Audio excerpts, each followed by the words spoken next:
Hello and welcome to my channel. This is Kim, Bluebird Legacy. Hey, today we're going to paint an abstract painting, and I've got just the undercoating down. I've got marker, I've got acrylic paint, I've got gesso, and on my side table here I have this up on, you see I can move it like this. Although I have a big easel, this I have taped to my wall, or to my door rather, and I'm gonna back up so you can see. That's the door to my studio.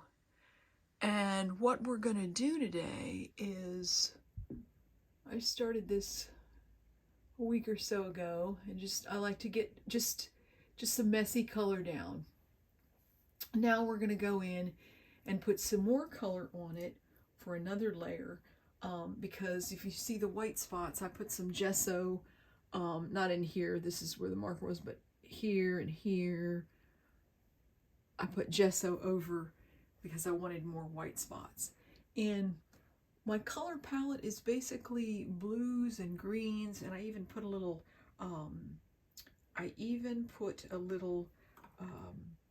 lavender on my color palette.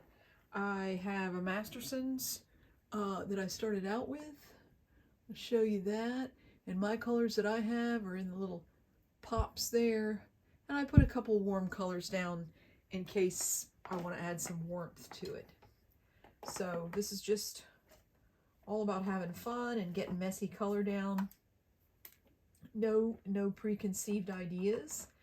But what I'm going to do is just take some of my lighter two colors of my blue and just add them in.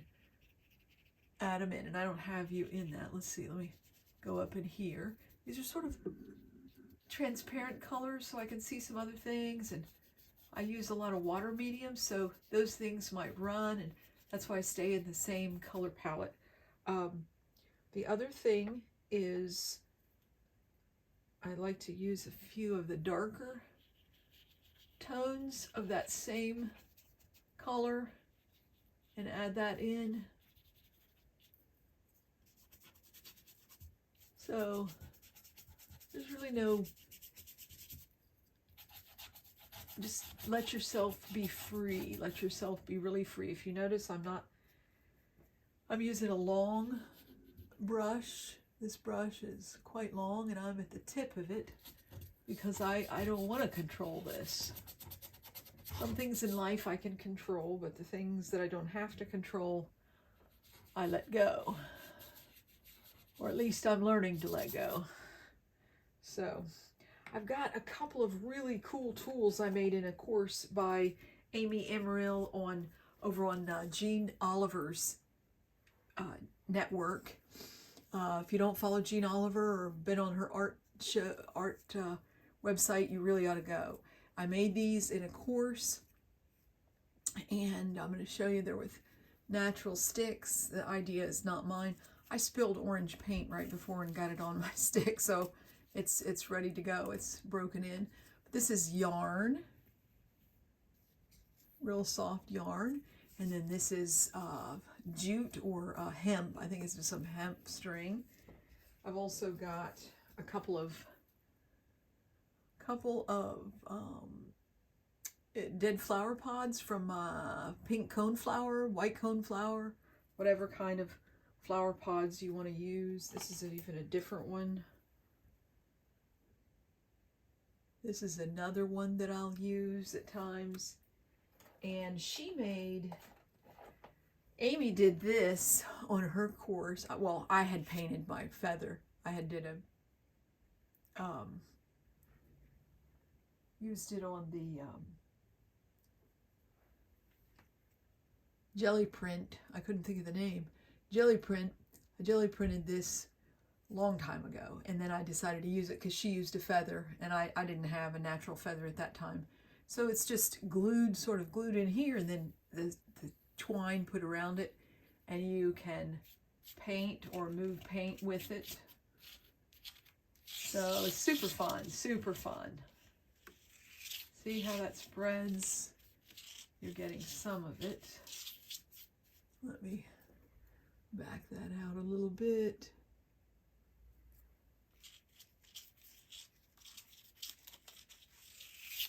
And it does what it wants to do, and that takes the control issues away from you. I don't know, let's go with this. I've been wanting to paint with this for a while. Okay, it's really not gonna, it's just gonna, I think it needs a more, like an ink. This would be better with ink because the thick paint gets down in there. See that?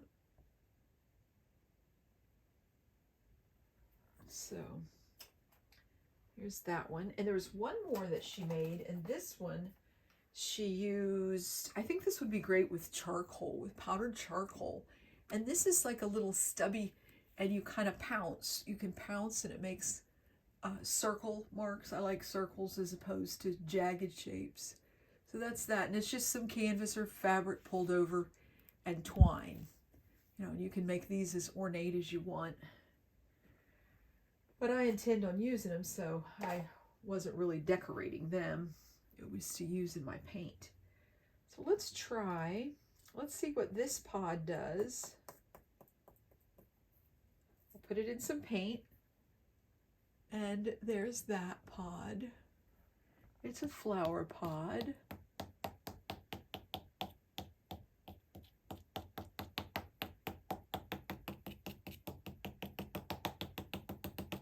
Some really organic looking marks you get with that, uncontrolled.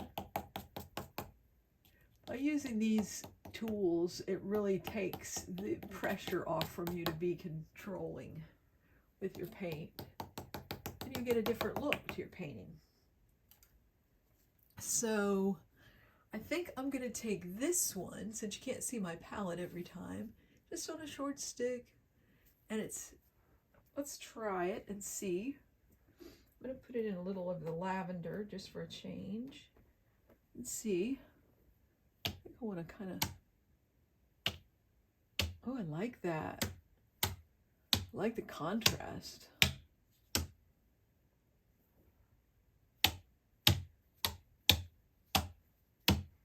And you know, when I paint on the wall like this, or I paint from my easel, my larger easel, I like to get my whole body into it. You know, you get some really expressive marks.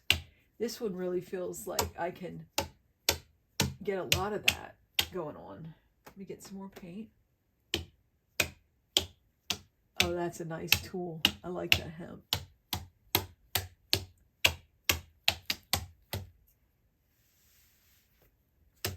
Some of this over here.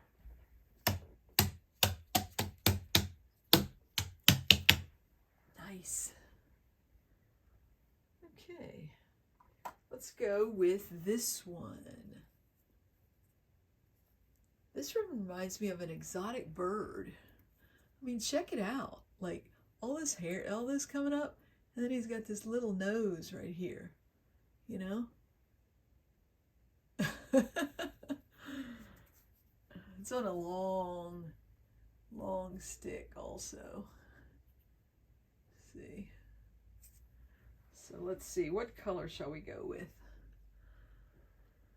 Let's go with something that's contrasting so that we can see what's happening.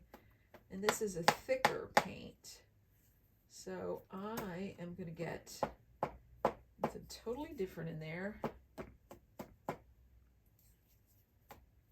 Just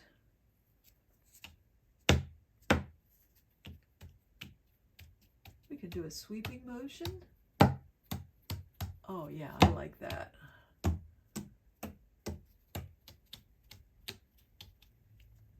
like what the lavender's doing. What the lavender did with that blue.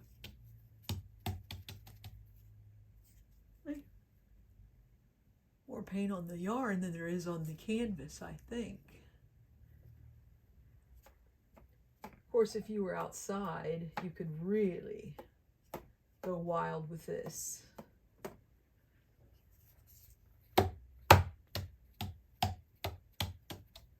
Actually, the yellow I don't like in the thicker marks in this colorization with this blue and this green. I thought it was going to be more subdued, but it doesn't seem like it is. Let's go with orange.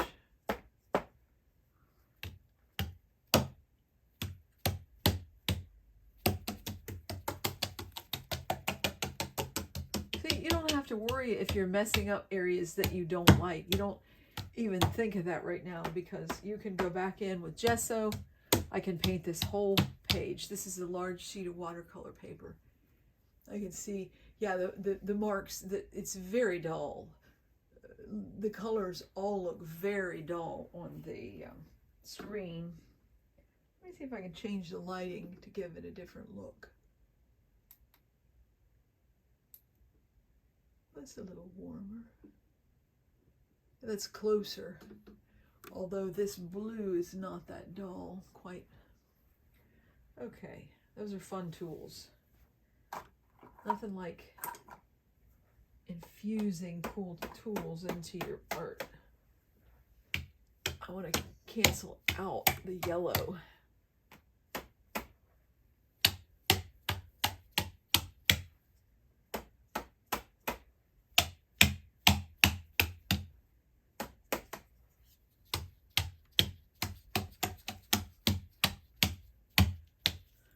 This is too.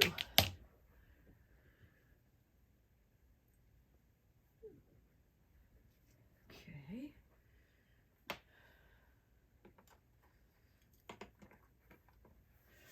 I've got a water soluble Derwent to Neocolor 2 that I'm just gonna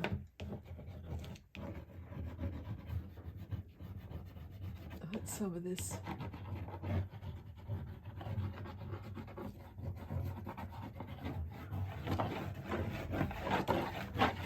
I like to make big marks.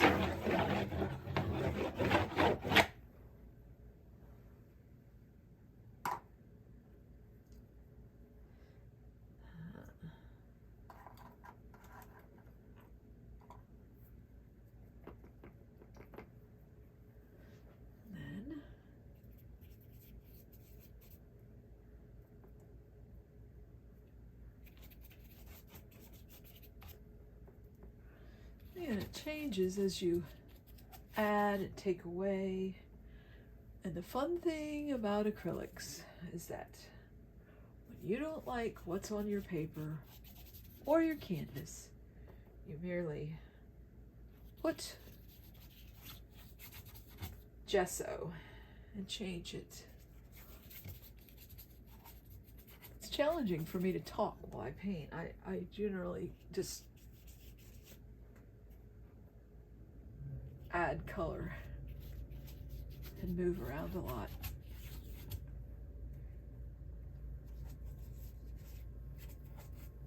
Oh, let's see. Let me get that there.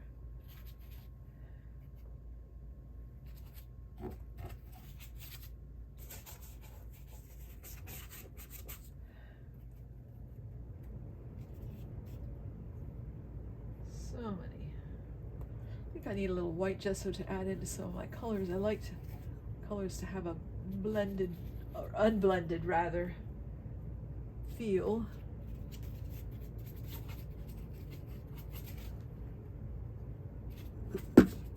Oops, sorry. A little too much expression there. We're starting to get somewhere, but this will need at least 3 to 5 more layers.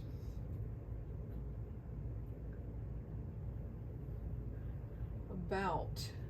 I'm gonna get some more of this and see if I can. Then you get other colors when you mix.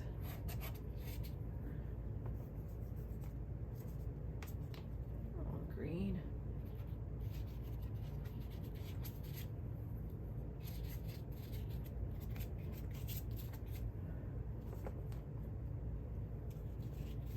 If you've never painted abstract before, you really should try it.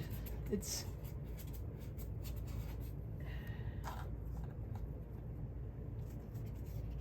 fun. Extremely.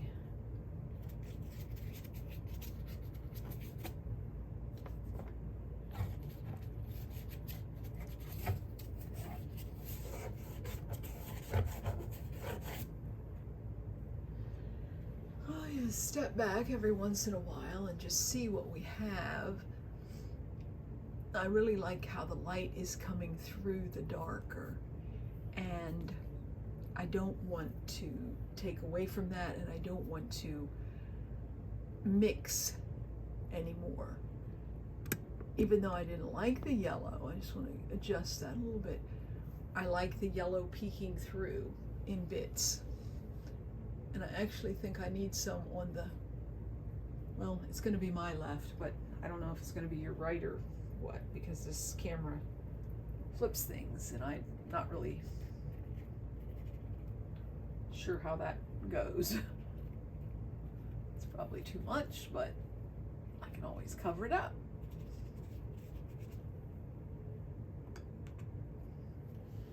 Wanted a bit. More of this, putting out some more. I'm just using, you know, I'm not using real expensive paint. I'm just using this basic stuff just to have fun with. If I was painting to sell something, then you know I would want archival and so on and so forth. But today is just for fun.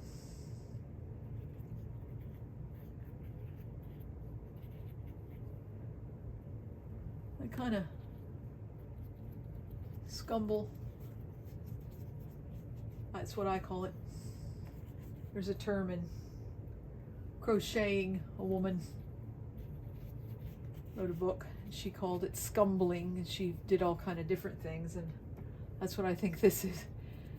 Sort of just moving the brush as quickly as I can around the surface of the paper. Not trying to be equal just to any one area, just putting it in. Now here I do not want the gold and yellows that heavy. Little here. Let's see, we got that on. Yeah, some. So I'm gonna need to let this dry, and I don't want to mix my colors anymore. I really hope you've enjoyed this video. Give it a thumbs up, subscribe, tell your friends. Bluebird Legacy is making art over here on my channel, and I hope to see you back next time. We'll try to finish this, or we may be doing some sewing. I may be weaving.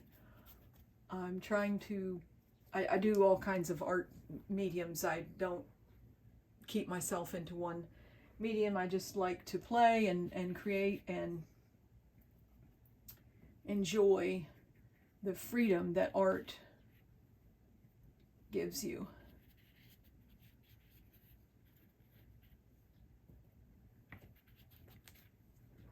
And hardly stop once you get started.